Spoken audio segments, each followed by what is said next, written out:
Consumers buy more if the content is personalized to them. 40% of consumers spend more on each purchase.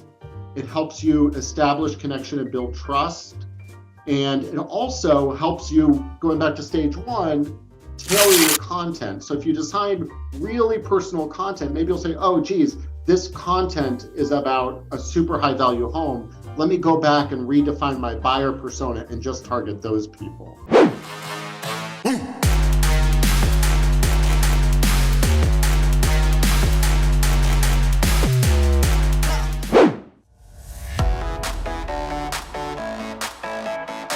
Because the management and transparency is what's very important. So once you submit a referral, you're going to have your own Home Advantage account, and it's going to tell you where everything sits. So if you have 10 referrals that you've sent into the network, it's going to give you all 10 referrals. It's going to tell you every milestone that that client is sitting in, whether they're touring homes, whether they're in escrow. And you now can manage through the Home Advantage application as far as what your pipeline looks like for the referrals that you've sent. And so it's pretty sophisticated, and it's all click of a button, guys. By the way, there's a guy in my building, my office building, that is a huge fan of yours. I just found out by accident. And he says he texts you and you respond to him right away. And I don't know. You tell me his name, David. Do you want me to tell you offline or now? Yeah, you can tell me. Here's fine. I'll text him. I'll be like, what's up, dude? All right, hold on one second. Let me pull it. We're live now, so we're just waiting for the socials to keep going. And for those of you who jumped in, thank you so much. We've got David, who's been a really long time friend. Yeah, and we've watched Handwrytten just grow and become just a great piece of a lot of companies' main way to achieve growth and scale their business. So for those of you jumping in, let us know what city and state you're from or what country. I know we have people in Europe watching sometimes. So thank you to those in Germany, Portugal, and Spain who continually jump in. Oh, and England. So David, welcome, buddy. Man, it's been a while. I wish we would do this together more often. I know, man. Thank you so much for having me. By the way, the guy's name is Scott Graff. So Scott, if you're listening, thank you. It's good to see you. He's a neighbor in our building. So yeah, he's a good dude. He's a good dude. Oh, I'll text him after. But David, the very first time I saw Handwrytten, I think Nick was the one, you and Nick connected first, I think. Yeah. A while back. But the very first time I saw Handwrytten, I'm like, damn, this thing can really change the way we do business in real estate. So I was really happy that then I started seeing a lot more agents use this. We're going to be talking about the 5 C's. Talk to me about the very first one, and then we'll expand from there. Sure. So real quick, I've been doing real estate messaging technology since 2004. My last company was texting for info on houses. And then we changed and pivoted, and we started just doing outbound text marketing, period. So we were doing like Abercrombie and Fitch and Sam's Club, Office Max, Toys R Us, sending millions of texts a day. And because of that, I feel like I have real experience in messaging. So the topic of this is really, between Handwrytten, what we do now, and Handwrytten note automation and texting and email and all the rest. I work for our last company got bought out by a big marketing firm. I feel like I can speak about it, hopefully intelligently.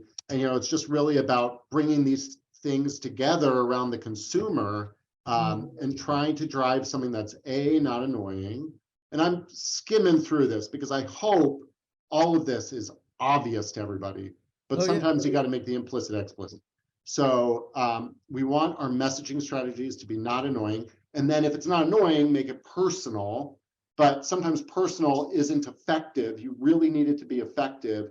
And then there's this term, whether you think it's BS or not, of best in class, better messaging than everybody else. And then finally, fostering raving advocates. And that's where we all want to get, right? Like somebody that's referring you left and right, that's playing you up on social media. So trying to figure out a messaging strategy that really does all this and fosters raving advocates. I So love the that. first C is contact, and then we can pound through this, but let me know if I'm boring you already. No, so far, my brain is still stuck on you having 2 poodles. Yes, Bernie and Lulu. Freaking love poodles. Who knew? My wife introduced me to dog ownership, and I was super against it. And now I've got 2, and they come with me to the office. And yeah, Are they, David, are they the big poodles, like the full size? yeah, so I think poodles are the most underrated dog breed. I have a 6-pound poodle that's 8 years old, and I have a 65-pound poodle who's 2.5 years old. And Wow. everybody's getting these golden doodles and labradoodles and blah blah blah. Yeah. And what's the commonality of all of them? The doodle part. And the That's other right. part just makes, I don't want to offend anybody, but poodles are the smart breed. They're hypoallergenic, all that. So by breeding it with something else, you're giving up some of those great traits. But everybody wants Very true. these designer breeds. I say just why mess Go with around? the Just get a poodle. poodle. Anyway, I noticed that one, which I know that you probably include them in some of the handwritten notes you send if they've got pictures or anything. So I thought that was super cool, man. Yeah. Actually, one of the handwriting styles is compact. Actually, both of them. We have compact Lulu, which is the 6-pound poodle, and then we have bounding Bernie, which is the big guy. Oh, whoa, there you go. Insider information. I like Yeah, that. yeah. All the handwriting styles are named after somebody. So, I like that. So David, tell me about the contact-centric mindset. What do you mean by that? yeah. So when you start your messaging campaign, and we have 5 C's: contact, just to pound through, and we'll get back to this. Content, channel, Mhm. cadence, and then the last one is control. So contact, content, channel, cadence, control. Let's start talking about contact. Okay. So contact, you really want to start thinking about who are you, when you define your messaging strategy, and you can have multiple messaging strategies, one for each group of contacts, but who are you really trying to attract? Are you attracting a buyer? Are you attracting a seller? Are you attracting a neighbor? Whether that's a neighbor of a buyer or a seller, hey, I just sold your neighbor's house, or I moved into your neighborhood and I want to introduce myself as the neighborhood realtor. You really want to start thinking about your messaging strategy from who you're going after. You want to think about their age, their gender, their income. And by the way, on handwritten.com, we've got tools. I don't have a demo of this for you, but we could pop into the site if you want to see one. We have tools where you can actually select, I'm going to target this neighborhood and these ages and these genders, actually not gender, but these ages, marital status, income, whatever, and hit a target market that way. So we can help you implement this. But just really, these are some of the things to think about. What are their wants, needs, and desires of the people you're contacting? Again, home buyer, home seller, neighbor, referral target. And then if you want, and these are less interesting for real estate, but what's their job title? Are you going after high income, low income, middle income? These types of things. One thing I really like is, what are their decision-making criteria? So when they're buying a home, what's really important to them? Is it land? Is it number of bedrooms? All those types of things. Do they want a realtor that's tech savvy? Do they want a realtor that's high touch personally? Try to figure out kind of what makes the consumer that you're trying to go after. Got it. I love that, man. Thank you. And then, I wasn't aware of the campaign that you were talking about. Yeah. So that's super cool. I just actually did it while I was watching you here. It's really easy to do. I'm gonna just share really quick my screen. Yeah, please. I'm already here on the back end. Let me just wait till it loads my screen. There it is. Here's my screen, and I went to my name your profile and then just went to campaign manager and then just chose outbound prospect. I'm assuming this is the area you're talking That's about, right? exactly it. And we're adding more features to the optional settings. There's going to be way more ways to slice and dice. And then the other thing we're going to be doing is you're going to be able to add a suppress prior contact. So what do I mean by that? Let's say you're farming an area, and when you hit calculate targets, it's going to say there's 500 people. Well, maybe you don't want to send 500 notes all at once, but you can say send it to the first 500, then, or the first 100. The next month you say send it to another 100, but don't send it to those same 100. So you can set all those criteria. That's coming next month. This is pretty cool, man. Look at this. Yeah. I And you just can even chose- go up to where it, you need to enter an address up there. I think that's the issue. Oh yeah, no, but it started at a point. So I love this. Yeah. This is so cool. All And right, then well, the other thing you can do is you can actually draw on a map the area. You can literally outline, I live in this neighborhood with these boundaries, and just target people in that map. that's so cool. You know, you can get that tool from other services, obviously, but what's different about us is we offer it for free. Yeah, it makes it's built in. It's built in. There's no charge for the data because you're going to send more handwritten notes if you use it. So that's our modus operandi. Easy. I Yeah. like that. All right, I like this. So go back to your awesome slide Yeah, deck. so- We'll go to So let's get to scene number 2. content. I believe I'm doing a third presentation with you guys. That are. one, I'm going to talk most about this because we did a survey of 2,000 consumers, not handwritten consumers of my company, but just consumers. And we learned a lot about how they like to be communicated with. And we're going to share all those results in that presentation. I tried to keep this one more generic. Yeah. But what we find is consumers buy more if the content is personalized to them. 40% of consumers spend more on each purchase. It helps you establish connection and build trust. And it also helps you, going back to stage 1, tailor your content. So if you decide really personal content, maybe you'll say, oh, geez, this content is about a super high value home. Let me go back and redefine my buyer persona and just target those people. That's true. This is an other stat from another. I can't see your screen, so we want to share. Oh, I'm sorry. No problem. I need to share again. But I can't see your background, dude. Is that an actual picture of your real background or somewhere else?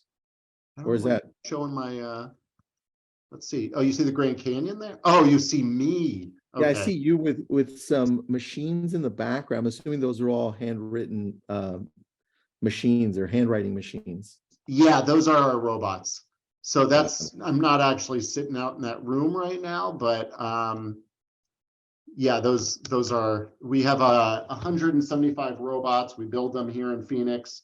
Actually, if you want to come by and get a tour, we show you not only the robots, but how we build the robots, because they're all built here and we do the whole thing. That's so cool. People are more than welcome, if you're in the neighborhood, to come by and see how the how it's all done, because I think it's cool, and everybody That's cool, man. at least they lie and they say it's cool. So yeah, so you just really want to make sure your target's very custom and personalized to appeal to your target. Awesome. For helping with that, and we just showed, or Tristan showed you the prospecting tool, that we also have a pretty sweet AI integration that we just released. So just to show you this little video I took for the last presentation I did with you, we have a whole section of real estate cards. You can go in and design your own even. And here somebody is typing a note. They don't know what to write. They're going to type it. But what you can do is, if you don't want to come up with your note, you can, in a second, it'll show you this. You can go down to the AI assist button.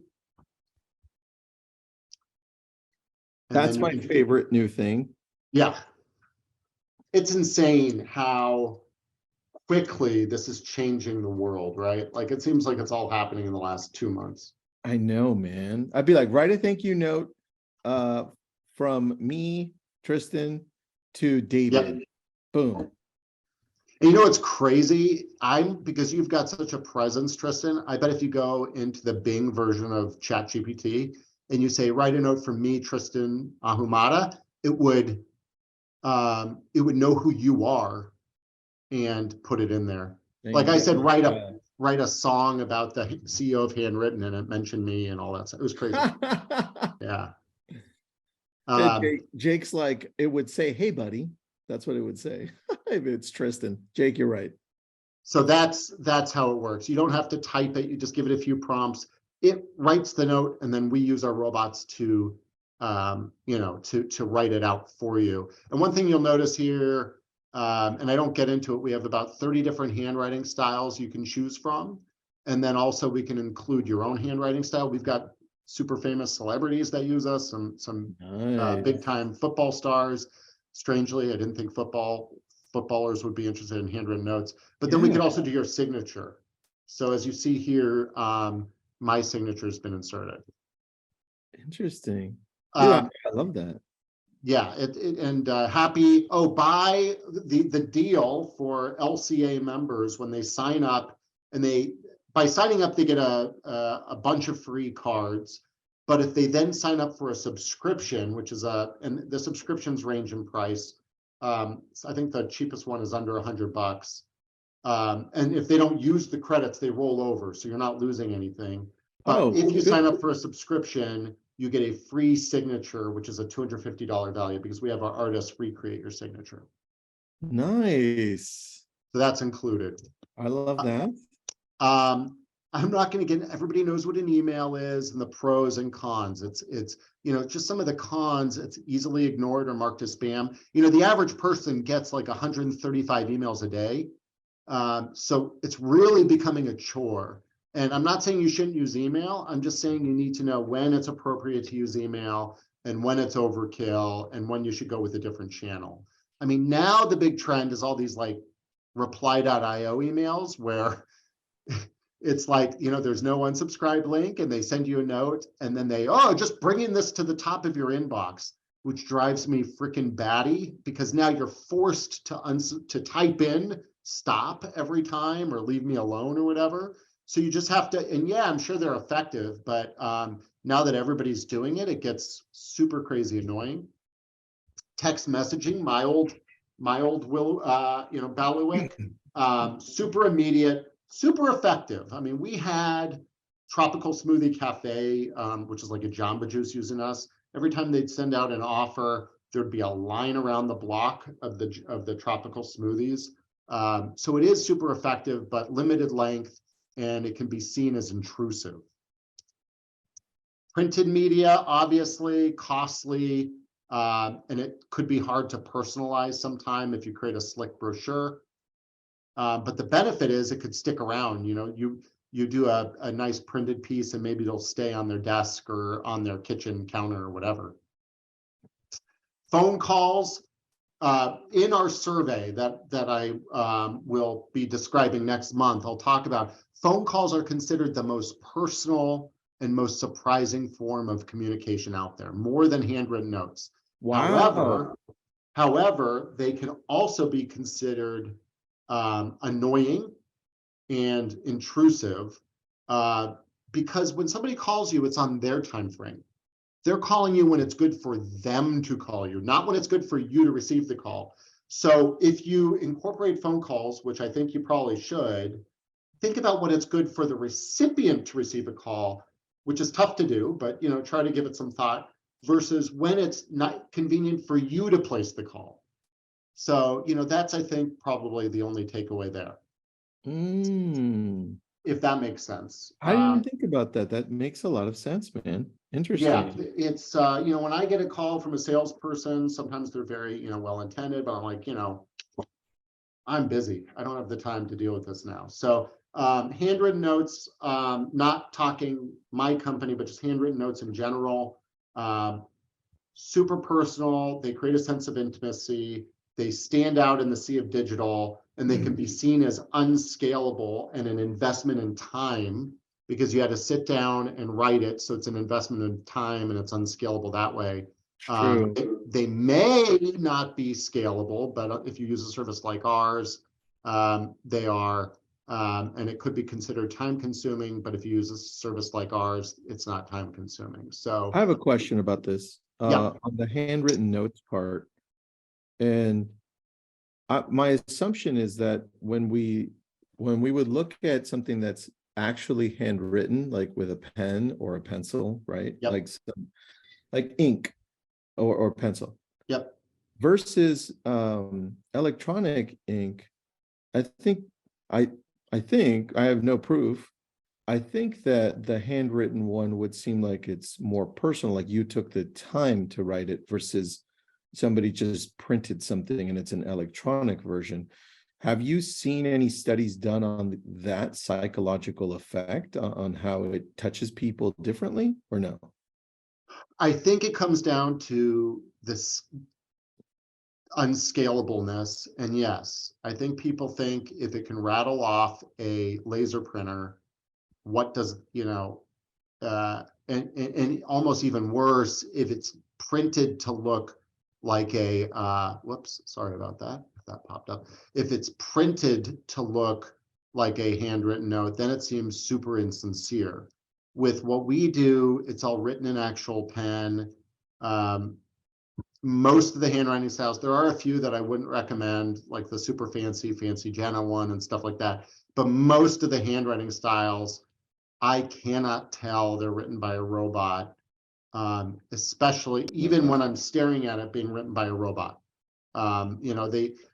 It's very, very hard to discern it, especially now. Tristan, you started with us 5 years ago, I think 6 or 7 years ago. Back then, I couldn't really say that with a straight face, but now we bend the text, we jitter the left margin, we vary the line spacing, we randomize characters. I mean, it's very, very hard to tell that it's written by a robot, especially if you keep the notes short. Because if you write a lot of text, then they're like, who's gonna sit down and write me a novel, right? But if you keep it short and sweet and to the point, like you would with a real pen, then it really does pass the sniff test.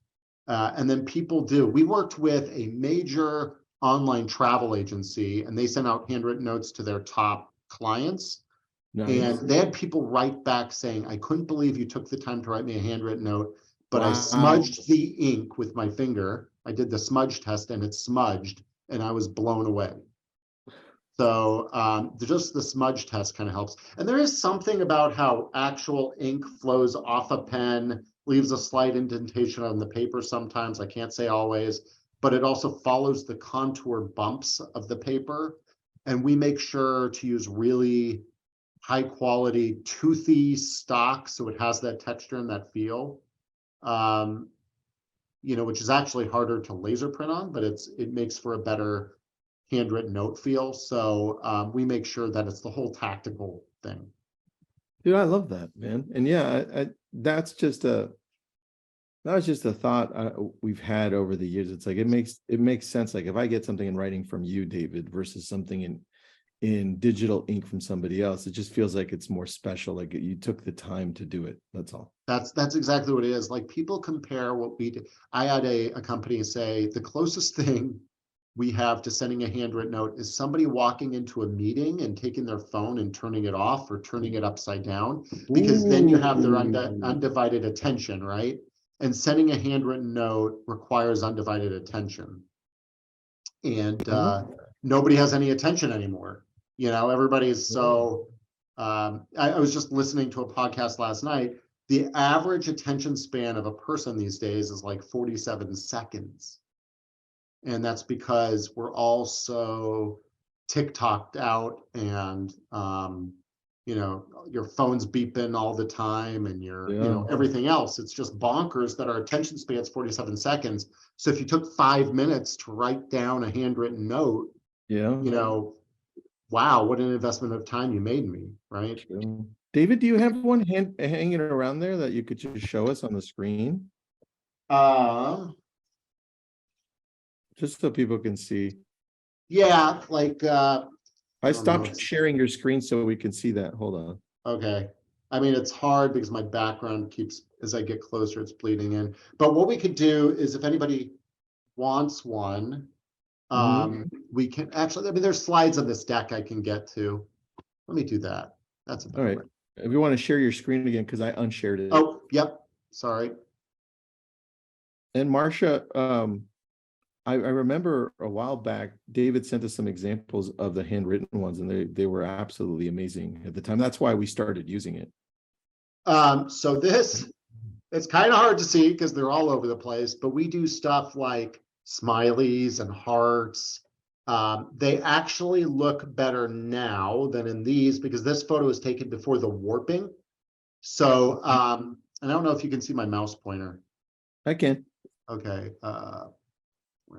Like over here, there's no, it just the font itself kind of makes it look warped. But I mean, we vary the line spacing, but we now warp the text. So there's other examples here.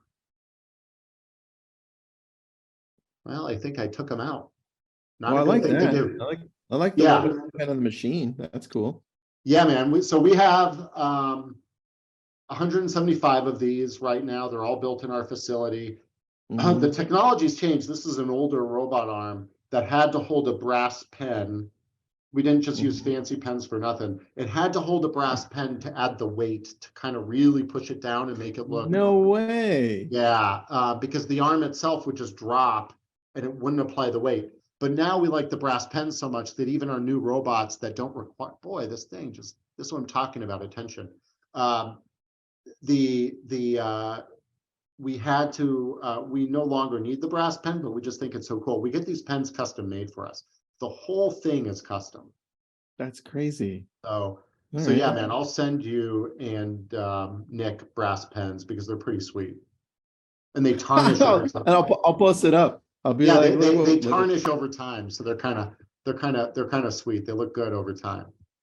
All right, David, what is C number 4? I took you off of a whole tangent. I went on a tangent here, so sorry. No, well, just real quick, kind of getting back to what I said before on channels, annoying versus surprising. This is from our outreach survey. So I said phone calls are the most surprising, but they're also highly annoying. Handwritten notes are a little less personal, less surprising, but no chance of being annoying. So, you know, if you're trying to make that nice balance between surprising, personal, but not annoying, handwritten notes are a good way to go. I agree. And by the way, and I'm talking about this not just for Handwrytten, the company, just handwritten notes overall. If you can sit down and write them, do it. So about what are we on here? Cadence. We've diverged. So, you know, you just want to stay in touch with your audience. I would say 4 times a year. 2 obvious touch points are birthday and holiday. With birthday, we actually have a full system to automate that. So you can now, and again, it's been a while since you started with us. We didn't have it back then. You can upload your address book to our system. We will automatically send handwritten notes to your contacts 2 weeks before their birthday. We can include Starbucks cards, Amazon cards, all that stuff in your handwriting, your signature. David, is that where we would choose default birthday automation? Yes. So there's default, and then you turn default off. So that's getting in the weeds. But let's say you wanted to send your best friends a different message that might be a little, whatever, off color or something than everybody else. You would put your friends in a friend birthday automation, put everybody else in the default. Because the way that works is you would select these 5 guys as being your friends, and then everybody that's not in that 5 guy list would be considered automatically default. You don't have to manage that as much. But yeah, that's getting in the weeds. We can talk about that. But yeah, default. And then we also have anniversary campaign. So if you need a second touch point with kind of an annual custom time frame, you can use the anniversary automation. And what that does is, and that could be their home purchase anniversary, or that could be their wedding anniversary or some other date. So like you could send them a happy home anniversary card every year. Nice, man. I like that. Yeah, I saw that option when I was looking at it earlier this week on the back end. Yeah. And then that's kind of, those are kind of the, you know, be consistent. You want to track and measure each touch point. And then Okay. obviously don't be afraid to adjust. You mentioned really quick before you go to this, Yeah. four times a year, you said a holiday or a birthday. What would the other two be? Would it just be random, just saying, hey, thank you, or hello type of thing? Yeah, I would make one. And I talked about this in the last webinar. So, you know, your viewers can watch those, but I would say make one kind of a thank you-ish note. So whether that's a anniversary of home purchase or a thank you for purchase, and that one, I would not put a call to action in. And again, I'm not trying to talk about handwritten notes in particular here. So you could call them once a year and say, hey man, I saw it's your, you know, it's been a year since we sold you that house. I just want to reach out and thank you so much for working with us. And then, you know, maybe one more touch point, just checking in. And one of those I would, and, you know, I'd say, you know, make it your style. So one of those, don't ask for referral, don't ask for, unless it comes up in a phone call or a text chain or something, don't really ask for an action. Don't ask them to refer you. Don't ask for anything. Keep it just very sincere. Okay. And then in the other one, maybe ask them to do something. You know, Okay. hey, you know, I could really appreciate your referral, or, you know, do you know anybody that might be interested as well? I would just try not, you know, be very careful and don't make every contact with your contact be one of that's not fully sincere, that you know, that has some action for the you know, for the person to take. For instance, and I spoke of a bad example of a realtor, the woman that sold that I bought my first house from, my first condo. It was a cheap condo. I was young. It's 250 grand. She thanked me by buying the cheapest bamboo plant from Walgreens she could find. It must have cost her $5 or something, dropped it off at the house. I was like, gee, you really shouldn't have. And I meant that, she shouldn't have. But then, since then, every month I got a handwritten note from her, which was like, I'm never too busy for your referrals. Every month, I'm never too busy for your referrals. And it was so insincere that, again, don't do it, right? Don't do like it. Maybe once a year, throw that in there sensitively, but don't just like, you know. I'm never too busy for your referrals. That screams like crap, dude. Like total opposite of value. It's like, I already know that you're never too busy for my referrals. Right. You don't have to tell me that it's all about business. Yeah, I'm not your marketing arm, lady. You know, I'm not here to go around and, oh, I've got free time, I'm gonna go paper the streets and try to get you a client, you know. But it was so frequent and so over the top, I eventually called her and I said, you know what, I've got enough of your letters, you know, please stop. So because they added no value. So the last C, speaking of telling her to please stop, is control. You know, respect opt-outs. You know, ask your customers and your contacts, you know, do you like receiving my emails? Would it be better to communicate in a different way? Handwritten notes, do you want me to call you? You know, whatever that is, try to keep that in mind. And this could be very difficult to do, but there's this notion for large businesses, and it's different for individuals, but there's this notion of a preference center where people can define their own preferences. And that's why I say consider a preference center. It's really hard to kind of you know, do that for the average realtor, although it might be possible. And then the last point, and then I'll stop with this deck and we can kind of get into other stuff, is, you know, certain channels like my old channel of text messaging are highly regulated, and just be careful to respect those rules and follow those rules. Like, I get so many text messages about selling an apartment I have, and they're coming out of the woodwork. Hey, do you want to sell that apartment? Those are technically illegal. And somebody could file a class action lawsuit against those text spammers. There's something called the TCPA, the Telecommunications Privacy Act.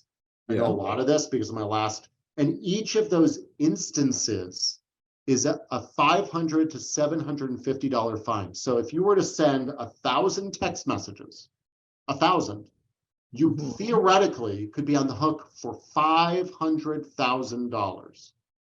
So a lot of people are doing it, but just know that there's so much risk there.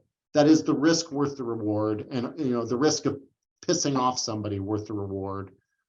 Just be careful with those unsolicited texts in particular. Okay, dude, thank you for that, man. I appreciate it.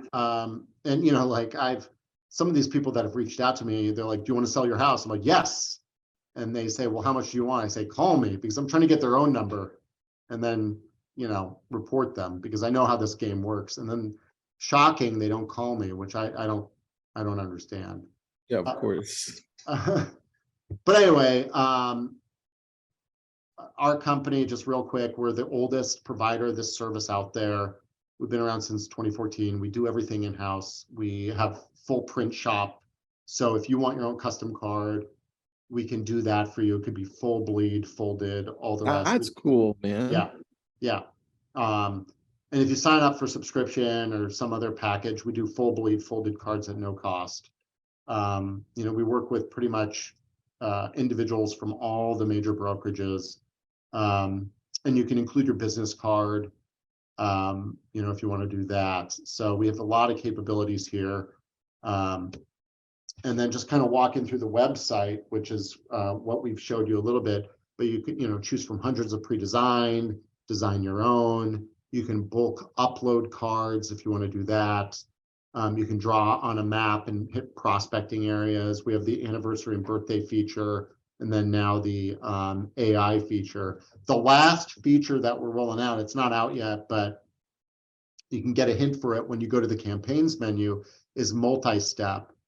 So that would allow you to say, let's say somebody buys a house from you today, you can automate. So a week from now, send them a thank you note. 3 weeks after that, send them a follow-up. 2 months, a year after that, send them something else. So you can set up a multi-step handwritten note campaign without manually doing it. So that's kind of it. I like it, dude. One last question, then I'll let you go. What's your favorite card that you've got? Like one that you're like, it just makes you happy sending it, or it's your go-to? Well, for business, it's the Made You Look, which we don't provide to clients because it doesn't make sense to them. But, when I send it to people, they have the card and it says, made you look on it. And they're like, yeah, it did make me look. I did open it and then I did read it. And, then I call these prospects. I'm like, so did you see my card? And they say, yeah. And I said, well, there you go. It works. Because you have all sorts of crap on your desk that you don't recognize, you don't remember. But when I call these people, I say, hey, did you get my note? And they say, yes. You say, well, so let's sign you up, So from that perspective, I like that. But we have a card, This Shit Is Bananas, which I think is kind of cool. Our team is coming out with cards all the time. For real estate, we have a home doors card. Let me see if I can pull that up real quick. I was looking at one that says, "Donut be afraid. Good luck. You got this." That is actually, I love that one. Yeah, we have, it's funny. Speaking of ChatGPT, I'll pull up my my screen here in just one sec. I just need to sign into the account. Okay, yeah, this is a demo account. I didn't want to be logged into any clients. We actually just came out with the St. Patrick's Day card. Ooh, they didn't do it. They didn't. Yeah, I like the design, but I told the designer, I said, Happy St. Patrick's Day is a little too on the nose. It's like too obvious. I said, let's go to ChatGPT and come up with cards. So we did that, and it came up with one that said, I wish you a happy St. Pat's. I'm like, that's awesome. We got to do that. And then I guess she didn't get around to it, but we're going to start using ChatGPT to come up with funny sayings. But if you go to real estate, we have this home doors card, which is super popular. And I think it just looks really nice. It's, full bleed. It's just a super, super popular card. And then we also have, just, you asked me my favorite cards. Yeah. So we are developers. The robots and the programming of the robots is all done in-house here in Phoenix, or Tempe rather. The website, let me pull it over. Not this website. This was designed in Philadelphia, but the actual the actual app is done in Ukraine. And I talk to my Ukrainian team every day, and we have these cards that support Ukraine. These designs were actually designed by kids and artists in Ukraine. That's awesome, man. Except this piece card. This piece card was designed by my designers, but these 3 cards were designed by people in the Ukraine, and 100% of the profit goes back to Ukraine. And then, and I'll announce it on this call. In addition, we're now launching a program for every 100 cards we mail, 1 tree will be planted.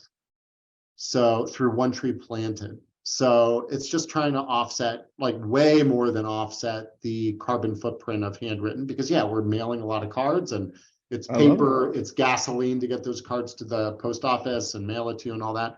So for every 100 cards, we're planting a tree now, and that's coming out. But we've done a lot for Ukraine, man. We've I hope I don't offend any Russians or anything, but we've purchased military vehicles for our team over there. It's crazy. And offline, I can send you videos. Yeah, it's crazy. It's crazy how we've been trying to support them. Well, man, I'm happy to be affiliated with you. You're a friend of ours, so thank you. Yeah. And I love your product because it allows me to scale and connect with my clients in an authentic way. So thank you. Hey, man. Thank you. Thank you for being such amazing supporters of what we do since the very beginning. And we love trying to support you guys back. And whatever I can do for your members, we are here to do that and provide best practices. I hope this wasn't too pitchy. I was, if anybody wants this deck, happy to provide it. And the next one, I'll kind of run through the findings from our survey that we did. But if you want those, can't wait. Yeah, for those, if you want to get it now, you can just go to our website and click here, Consumer Outreach Report, and you get it right there. And it's actually pretty interesting stuff. And it's not all handwritten notes are the best. It talks about when they're appropriate, what other means of communication are appropriate, because we really want to be seen as a thought leader in handwritten communication, not using the company handwritten. So yeah, I like it. I love this. Every time I talk to you, I want to use this product even more. So thanks for that, Dave. Yeah, man. Thank you. And I'll talk to you guys soon. Thanks to everyone. Thanks for joining us. Thanks. Bye-bye.